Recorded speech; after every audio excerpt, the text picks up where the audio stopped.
Şubat ayı şehadet ayı olması hasebiyle biz de istedik ki onunla birlikte çeşitli faaliyetlerde bulunmuş. Şehit Hasan el-Benna ve Şehit Muhammed Mursi neden katledilmiş, neden ona düşmanlık yaparak onu katletmişler? Bunlar birazdan anlatacağım şeylerde mevcuttur. 22 yaşındaydı. Kendisi Darülülûm Üniversitesi'nden mezun oldu. Elhamdülillahi Rabbil alemin.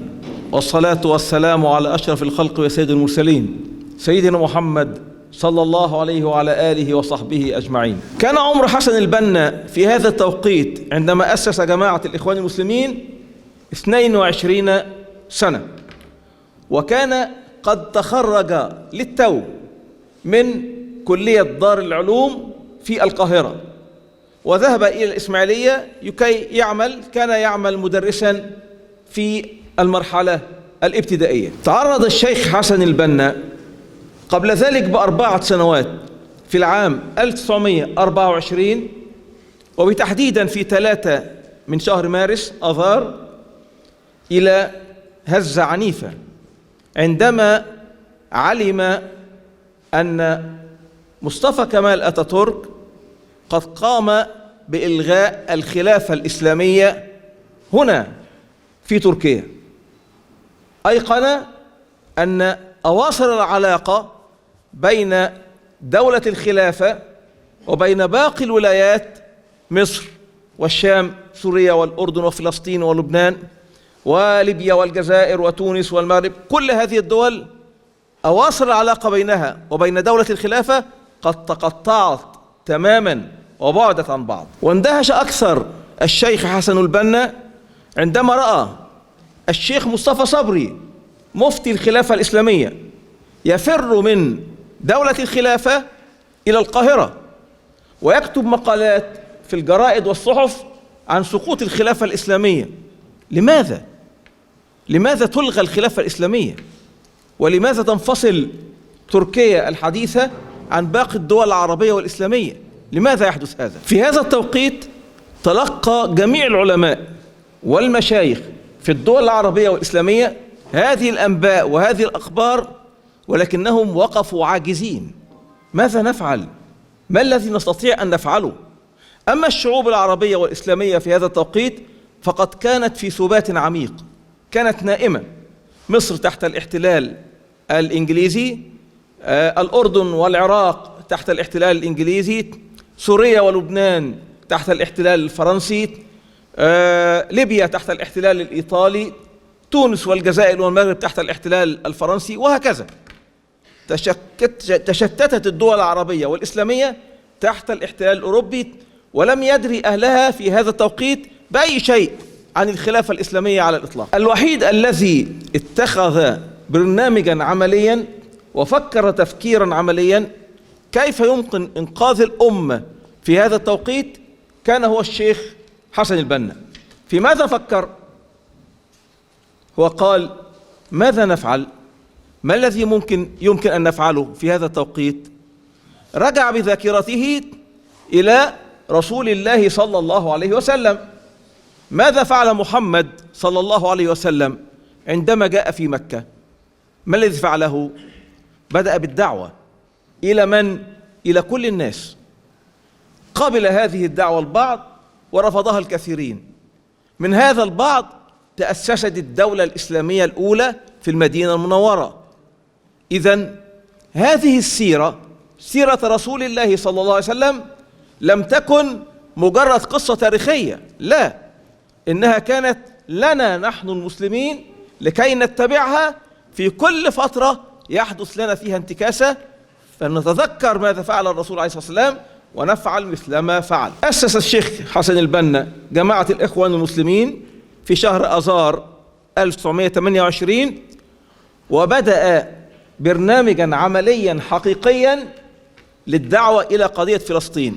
متى بدأ هذا البرنامج؟ 1929، وحسن البنا له من العمر حينئذ 23 عاما فقط لا غير. في 1929 بدأ حسن البنا كتابة المقالات، وبدأ الكتابة إلى الشعب المصري، وكان الهدف من ذلك هو إيصال الرسالة إلى الشعب المصري أن فلسطين في خطر. هو أدرك أن هناك وعد بلفور 1917، وأن هناك هجرات بدأت إلى أرض فلسطين من اليهود من كل أنحاء العالم. لماذا تأتي هذه الهجرات؟ لابد أن يكون هذا بغرض ليس مجرد الاستيطان أو التوطن في فلسطين، لا، لابد أن يكون الغرض هو تغيير التركيبة السكانية لهذه الأرض بطرد أهلها العرب وتوطين هؤلاء اليهود الصهاينة. في 1932 طور البرنامج وأخذ يكتب لباقي الدول العربية في سوريا والعراق وفلسطين نفسها، وأنشأ اللجان الغرض منها نشر التوعية في الشعب المصري، وأنشأ لجانا أخرى لدعم الشعب الفلسطيني. وبدأ في هذا التوقيت الاتصال بقيادة المقاومة في فلسطين. أول اتصال نشأ بينهم وبين الشيخ حسن البنا كان في هذا التوقيت. في 1935 بدأت أولى المظاهرات في مصر احتجاجا على توطين اليهود في أرض فلسطين. في 1936 بدأ الاتصال بالشيخ عز الدين القسام في فلسطين، وهكذا بدأت الحركة في مصر تأخذ مسار آخر لدعم الإخوة في فلسطين في مواجهة هؤلاء اليهود المحتلين. في 1942 ترشح الشيخ حسن البنا في مجلس النواب في مدينة الإسماعيلية، ولكن رئيس وزراء مصر في هذا التوقيت مصطفى النحاس طلبه استدعاه وقال له: يا شيخ حسن، أنت تمثل لنا إحراج شديد مع الإنجليز، فأرجو أن تتنازل عن هذا الترشيح. الشيخ حسن البنا بفكره فكر: أنا لو دخلت مجلس النواب بمفردي ماذا أستطيع أن أصنع؟ طيب لو تنازلت عن الترشيح ماذا أستطيع أن أخذ؟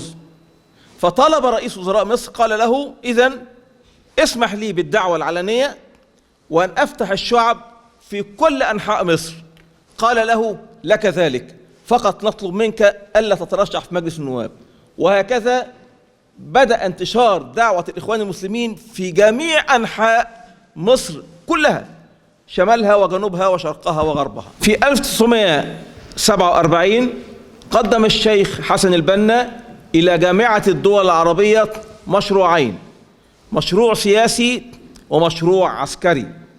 أما المشروع السياسي فطلب من جامعة الدول العربية أن تضغط على جميع الحكومات العربية بالكامل أن ترفض توطين اليهود القادمين من الخارج في أرض فلسطين، وأن تطلب هذه الدول العربية من دول العالم أجمع ومن الأمم المتحدة أن أي يهودي وصل إلى فلسطين بعد الحرب العالمية لابد من إخراجه من أرض فلسطين، لأن هذه الأرض تخص الفلسطينيين المقيمين عليها وليس لأحد أن يتدخل فيهم على الإطلاق. هذا كان المشروع السياسي. أما المشروع العسكري فقد طالب جميع الحكومات العربية والإسلامية أن تغض الطرف عن فرق المقاومة التي تخرج من هذه الدول لتذهب إلى فلسطين لكي تجاهد وتدعم أهل فلسطين في مواجهتهم مع اليهود. في 47 كان هناك احتكاكات عنيفة وقتل وتدمير من قبل اليهود داخل أرض فلسطين، وبالتالي كان يريد أن يدفع المقاومة العربية والإسلامية إلى أرض فلسطين وألا تعترضهم الحكومات القائمة في هذا التوقيت. أعود إلى سنة 1942 وأذكر بأنه كانت الحرب العالمية الثانية تدور رحاها في هذا التوقيت. كان في معركة في مصر، معركة هائلة بين الألمان والإنجليز على أرض العلمين، معركة من أكبر معارك الحرب العالمية الثانية. كان قائد الألمان الجنرال رومل، وكان قائد الإنجليز الجنرال مونتجومري. هذه المعركة استمرت مدة طويلة من الزمان. قدم رومل من تونس وقطع ليبيا كلها ودخل إلى مصر وهزم الجنرال ويفل الإنجليزي وجنرال أوكنيل الإنجليزي، ثم تواجه في العلمين مع الجنرال مونتجومري. كان رومل قد أنهك في هذا المشوار، وأيضا البحرية الإنجليزية قطعت الإمدادات الوقود القادمة من إيطاليا إلى ليبيا، وأصبح رومل في مأزق ليس عنده وقود كافي، ولكن معه معدات عسكرية كبيرة. وانهزم رومل في أرض العلمين في سنة 1942. في هذه الأثناء أدرك الشيخ حسن البنا أن هذه فرصة سانحة. مجرد أن انسحب الجيش الإنجليزي من أرض المعركة في العلمين، العلمين تبعد عن الإسكندرية 100 كيلو تمام على ساحل البحر المتوسط. أصدر الشيخ حسن البنا أوامره إلى الحاج عباس السيسي بأن يأخذ مجموعة من رفاقه من الشباب ويذهبوا إلى أرض المعركة فيجمعوا السلاح والذخيرة المتبقية من الجيش الإنجليزي والجيش الألماني في أرض المعركة. كان حسن البنا في سنة 1942 يفطن إلى أنه هناك معركة حاسمة مع اليهود سوف تتم في يوم من الأيام، وبالتالي جمع هذا السلاح في مخازن خاصة بالإخوان المسلمين في مصر. وكان في هذا التوقيت مسموحا للأحزاب والجماعات في مصر أن تمتلك السلاح وأن يكون عندها أفراد مسلحين طبقا للقانون المصري في هذا التوقيت. في سنة 1948 وتحديدا في 15 مايو أيار أعلنت إنجلترا أنها انسحبت من أرض فلسطين وسلمت فلسطين إلى اليهود. هكذا يتعامل هؤلاء معنا نحن المسلمين. انسحبت إنجلترا، تركت فلسطين لليهود. هنا دخل الشيخ حسن البنا فورا إلى أرض المعركة. كان عنده في هذا التوقيت 10,000 جندي من الإخوان المسلمين مسلحين بالأسلحة التي حصلوا عليها من الجيش الإنجليزي والألماني في أرض معركة العلمين. 10,000 جندي من الإخوان المسلمين دخلوا إلى أرض فلسطين مع جيوش 7 دول عربية. في نفس التوقيت جاء الشيخ مصطفى السباعي من سوريا بجيش من الإخوان المسلمين من الشمال. أصبح الإخوان المسلمين في أرض فلسطين. الجيوش العربية من 7 دول لم تستطع أن تفعل شيئا مع اليهود، بل هزمت في أكثر من موقع، وكانت تلجأ إلى الإخوان المسلمين. فإذا ظهر الإخوان المسلمون انهار اليهود تماما، بل يفرون ويتركوا أسلحتهم فيحصل عليها الإخوان المسلمين في أرض المعركة. أدرك اليهود أنهم لن يستطيعوا أن يقفوا في وجه الإخوان المسلمين إطلاقا. ماذا يفعلون؟ إنهم يفرون أمامهم من كل موقع، يهزمون أمام الإخوان المسلمين، حتى إن الإخوان المسلمين الشهداء في هذه المواقع كانت جميع جثثهم مضروبة بالرصاص في الصدر، ولا يوجد أي واحد منهم مضروب في الخلف من ظهره على الإطلاق. اليهود خافوا تماما، أدركوا أن المشروع الحلم الصهيوني سينتهي على يد الإخوان المسلمين. رجعوا إلى إنجلترا وإلى أمريكا وإلى الدول الغربية التي تدخلت وفرضت الهدنة على الجميع في هذا التوقيت، وأوقف إطلاق النار. في وقت الهدنة تدفقت أسلحة هائلة على اليهود في فلسطين من كل العالم الغربي، وفتحت إنجلترا مخازن أسلحتها في فلسطين إلى هؤلاء اليهود، وتسلح اليهود تسليحا ثقيلا شديدا في هذا التوقيت.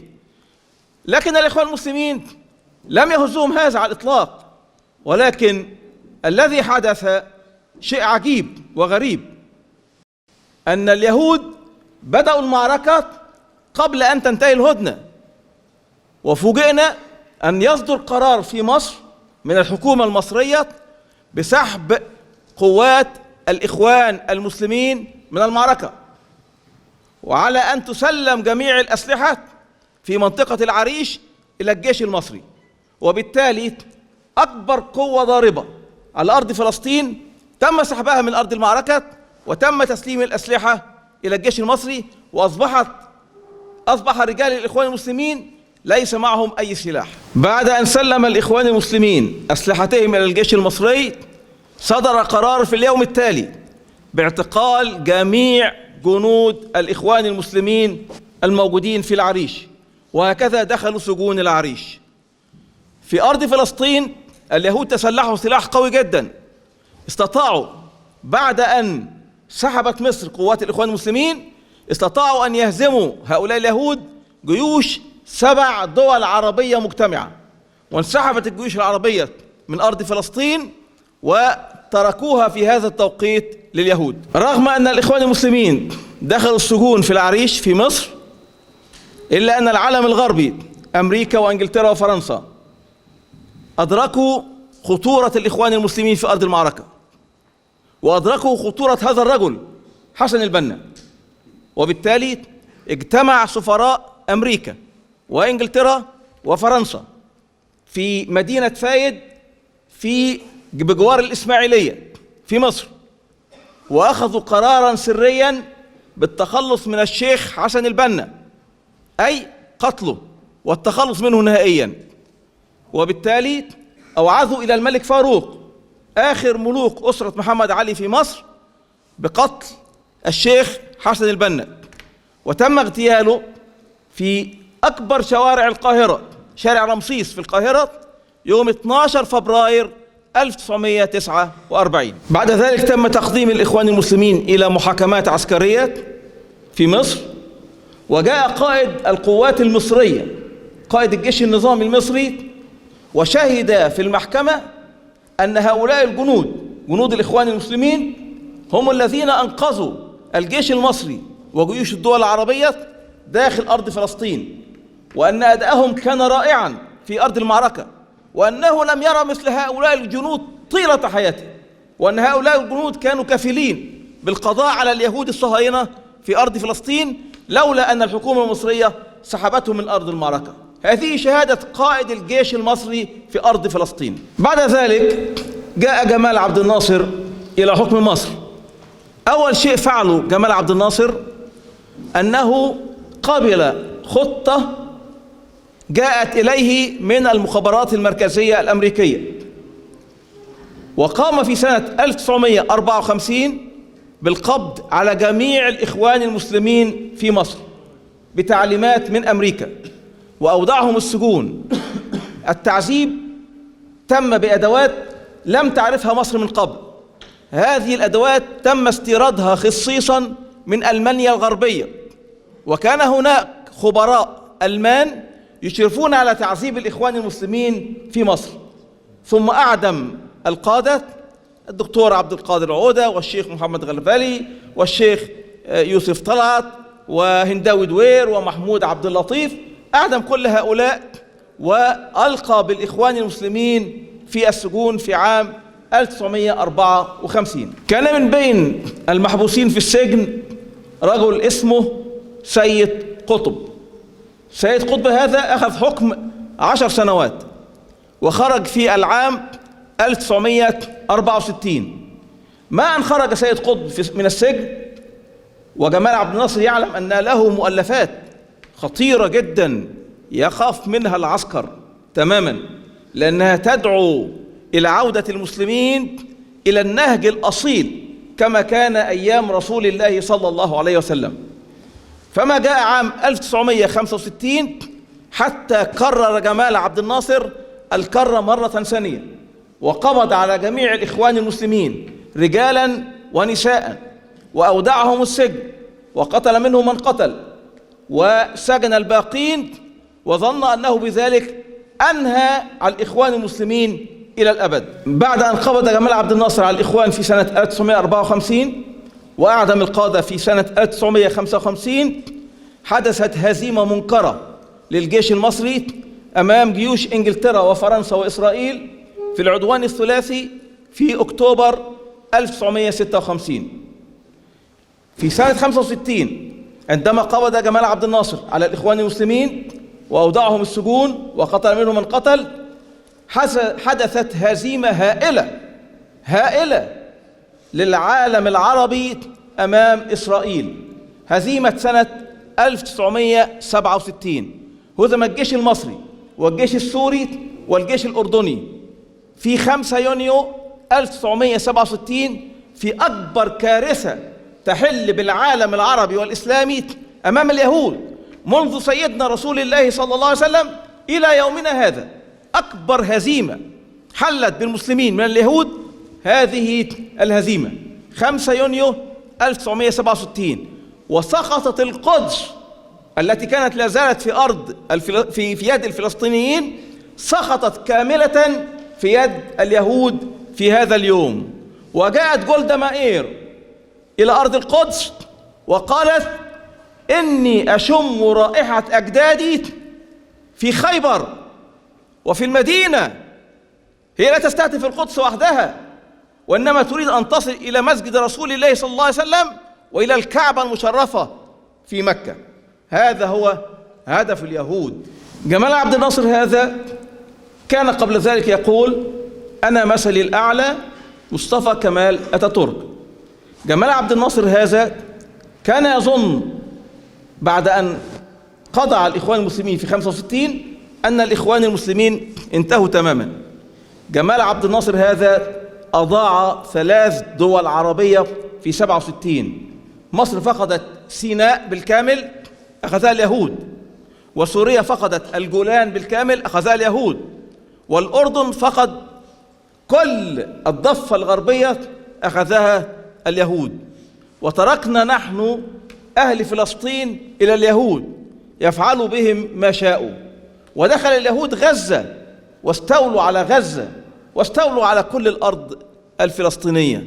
هكذا فعل جمال عبد الناصر بقضية المسلمين الأولى، قضية فلسطين. مات جمال عبد الناصر سنة 1970، وجاء أنور السادات يخلف جمال عبد الناصر، واضطر أنور السادات إلى أن يتعامل مع الإخوان المسلمين، بل وأن يخرجهم من السجن، نظرا لأنه خاف من الشيوعيين والعلمانيين والليبراليين في مصر أنهم ربما يستولوا على الحكم منه، فأراد أن يقف أمامهم، لكنه لم يجد شيء يقف أمامهم. أدرك أن الإخوان المسلمين هم أفضل ناس يواجهوا هؤلاء الشيوعيين، وهكذا خرج الإخوان المسلمون من السجن بفضل الله عز وجل وحده. وعندما جاء 1974 لم يكن هناك أحد من الإخوان المسلمين داخل السجن، لكن أنور السادات كان حريصا أن يبعد الإخوان المسلمين عن السلطة وعن الحكم تماما. قتل أنور السادات سنة 81، وجاء محمد حسني مبارك أيضا كان يمنع الإخوان المسلمين من الاشتراك في شيء، لكن الإخوان دخلوا إلى اتحادات الطلابية في الجامعات المصرية، وأيضا دخلوا إلى النقابات المهنية في المجتمع المصري، ووصلوا إلى عموم المجتمع في كل أنحاء مصر بسرعة بالغة، ثم ترشحوا في مجلس الشعب، فإذا الشعب يقبل عليهم وينتخب نواب الإخوان المسلمين. وكان هذا بفضل سياسة الأستاذ عمر التلمساني المرشد العام للإخوان المسلمين في هذا التوقيت. في هذا التوقيت وبالتحديد في شهر ديسمبر سنة 87 تأسست حركة حماس بقيادة الشيخ أحمد ياسين في أرض فلسطين، وبدأت بداية محدودة جدا جدا، وبدأت بإلقاء الحجارة من الأطفال على قوات الجيش الإسرائيلي التي تحتل أرض فلسطين. على الفور هب الإخوان المسلمون في مصر للدعوة إلى دعم حركة حماس في فلسطين. جمعنا أموال طائلة، أموال هائلة لدفعها إلى إخواننا في حركة حماس حتى يستطيعوا أن يطوروا أنفسهم بسرعة بالغة. وهكذا رغم أن حسني مبارك كان يضغط لإبعاد الإخوان المسلمين في مصر، إلا أن الإخوان انتشروا في مصر، وأيضا بدأت حركة حماس ودعمها الإخوان في مصر حتى توصلت إلى أن تصبح حركة مسلحة بعد ذلك. كان حسني مبارك يضغط لمنع الإخوان من دخول البرلمان ومنعهم في أي حاجة في مصر، وكان يزور الانتخابات دائما، تزوير تزوير تزوير، حتى صار الشعب المصري على حسني مبارك في 25 يناير 2011 ثورة عارمة تماما. هذه الثورة نصبت كلها إلى الإخوان المسلمين، لأنهم كانوا أساس هذه الثورة منذ أول لحظة فيها. نجحت الثورة المصرية وتم إسقاط حسني مبارك في خلال 18 يوم فقط. انتهى حسني مبارك بعد أن حكم مصر 30 سنة، وبدأ الجيش المصري يدير شؤون مصر وأعد العدة لانتخابات الرئاسة.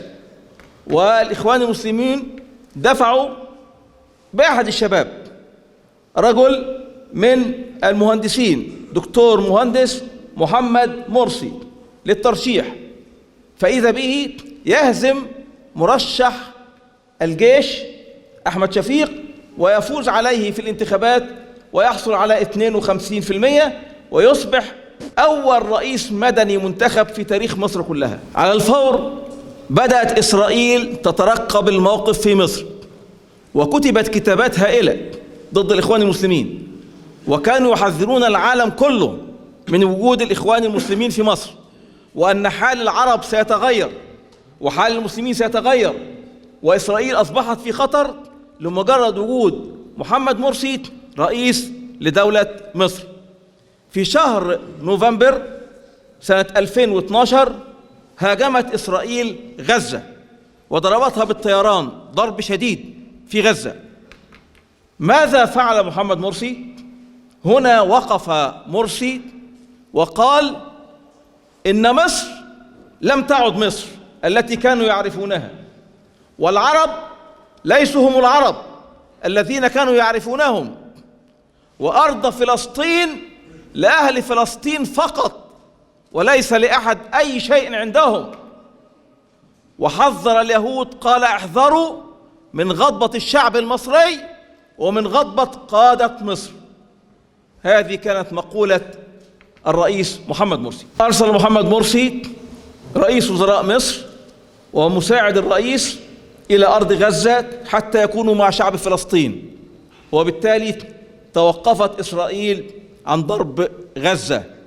ولكن الحسبة تغيرت، قالت أن محمد مرسي يدعم حماس ويقف مع أهل فلسطين، وأيضا محمد مرسي يسمح بالسلاح أن يمر من مصر ويصل إلى غزة، وأن حركة حماس قد تسلحت بصواريخ هائلة في العدد والمدى، وأن الحالة المسلحة في فلسطين تغيرت تماما، وأن مرسي هذا لا يمكن السكوت عنه. لا نستطيع أن نسكت، إسرائيل في خطر ببقاء محمد مرسي. وبالتالي أوعزت هذا إلى أمريكا التي حركت حكام العرب، مع الأسف حكام العرب الإمارات والسعودية، لكي يدفعوا أموالا طائلة إلى الجيش المصري لكي ينقلب على الرئيس محمد مرسي. تم إيداع محمد مرسي في السجن، وجاء ترامب إلى حكم أمريكا في سنة 16، وبدأ التجهيز لصفقة القرن. صفقة القرن حكام العرب سوف يوافقون عليها، ولكن المشكلة تكمن في من؟ تكمن في الإخوان المسلمين الذين من المؤكد أنهم سيرفضوا هذه الصفقة، لن تمر عليهم هكذا. إذن ماذا نفعل؟ لابد من التخلص من محمد مرسي الذي هو في السجن، وبالتالي جاءوا بهذا السيسي وتركوه يفعل الأفاعيل في الإخوان المسلمين. تم القبض على أعداد هائلة من الإخوان المسلمين وأوضعوا في السجن، لا زال منهم حتى الآن 60,000 داخل السجن المصري.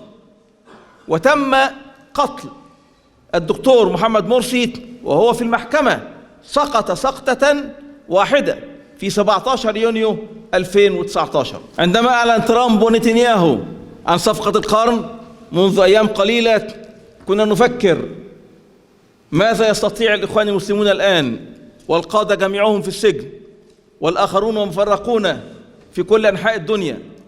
فإذا بنا نجد تركيا دولة الخلافة العثمانية، تركيا هي التي تقود العالم الإسلامي الآن لكي تضرب صفقة القرن أو جريمة القرن، وتقول لا لترامب ولا لنتنياهو.